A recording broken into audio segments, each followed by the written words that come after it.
बिस्मिल्लाहिर्रहमानिर्रहीम। अस्सलाम वालेकुम। उम्मीद है कि आप ठीक होंगे, अल्लाह आपको ठीक रखे। मैं हूँ इस्तेमाल एहसास और आप देख रहे हैं उर्दू दान।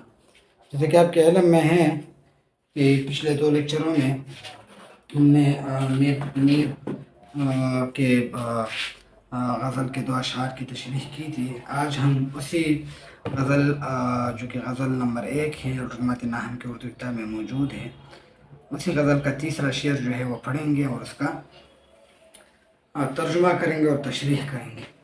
शेर नंबर 3 है, न देखा गम दोस्तां शुक्र है, हमें दाग अपना दिखा कर चले। तो ये शेर हैं, न देखा गम दोस्तां शुक्र है, हमें दाग अपना दिखा कर चले। अब गम दोस्तां जो है ये मुरक्कब इजाफी है, सही और कर चले जो है ये इस गज़ल के रदीफ़ है। तो दाग कहते हैं ज़ख़म को, गम दोस्ता इन दोस्तों साथियों का दुख दर्द। अच्छा, हवाले शेर शायर का नाम मीर तक़ी मीर, सिन्फ़ नज़म है गज़ल, माख़ज़ है इंतख़ाब कलाम मीर। अच्छा, जब हम शरह करते हैं, तशरीह करते हैं, तो इसके लिए ज़रूरी होता है, जैसे कि मैंने आपको पहले बता दिया है, कि या हम शायर के हवाले से बात करें कि इनके अशआर में ये खूबी पाई जाती है, तो इसलिए ये शेर जो इसमें ये खूबी पाई गई है, और या जो है हम शेर पर बहस करें कि ये शेर जो है किस तरह लिखा गया है, इनके लफ्ज़ी हिस्सत क्या है, मानवी हिस्सत क्या है, किस तरह जो है ये अच्छा है, किस तरह ये है बुरा है। तो हम आ जाते हैं, तो उस शेर के हवाले से हमने लिखना होता है, ये एक बेहतर तरीक़ा होता है। तब हम आ जाते हैं शरह की तरफ। ये शरह को देखिए, ये शेर लफ्ज़ों की तरतीब की वजह से भी बेहतरीन और मानवी एतबार से भी बेहतरीन है।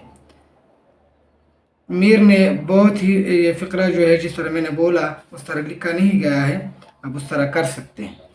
मीर ने बहुत ही सादा और आसान अल्फाज का इस्तेमाल किया है। आप देखें तो शेर में कोई मुश्किल लफ्ज़ है ही नहीं, बहुत ही जो है लफ्ज़ों की तरतीब से भी और मानवी एतबार से भी ये खूबसूरत तरीन शेर है। और इसके अल्फाज आप देखिए, बहुत ही सादा और आसान अल्फाज। मीर का ज़माना चूँकि गमों का ज़माना था, दुखों का ज़माना था, और दोस्तों के रंज अलम और तकालीफ से इंसान बहुत दुखी होता है। यानी मीर का ज़माना जो था तो इश्क़ में नाकामी थी, उनके अपनी ज़िंदगी के बहुत सारे मसाइल थे, बहुत सारे क़िस्से थे। तो इसमें अगर वो जो है अपने दोस्तों का गम देखता तो इससे जो है और ज़्यादा तकलीफ़ उनको पहुँचती। तो इसलिए मीर कहते हैं कि मेरे अपने गम और दुख कम थे जो दोस्तों के गम पर और उनकी तकालीफ और मुसीबत पर रोता और उनके गमों पर गमगीन होता। शुक्र है कि मुझे दोस्तों ने अपने गम नहीं दिखाए और मैंने अपने दोस्तों के दुख नहीं देखे, बल्कि मैंने ही अपने गम दिखाए और इस दुनिया से चला गया। तो बुनियादी तौर पर मीर शेर में ये कहना चाहते कि चूँकि दोस्तों की तकलीफ़, उनकी मुसीबतें, उनके गम जो है वो बहुत मुश्किल से देखे जाते हैं, बल्कि दोस्त के लिए बहुत मुश्किल होते हैं। तो वो कहते हैं कि मतलब ये मेरे लिए शुक्र की बात है कि मैंने अपने दोस्त के गम नहीं देखे, बल्कि मैंने अपने दाग यानी अपने ज़ख़म उनको दिखाया और इस दुनिया से रुख़सत हो रहा हूँ।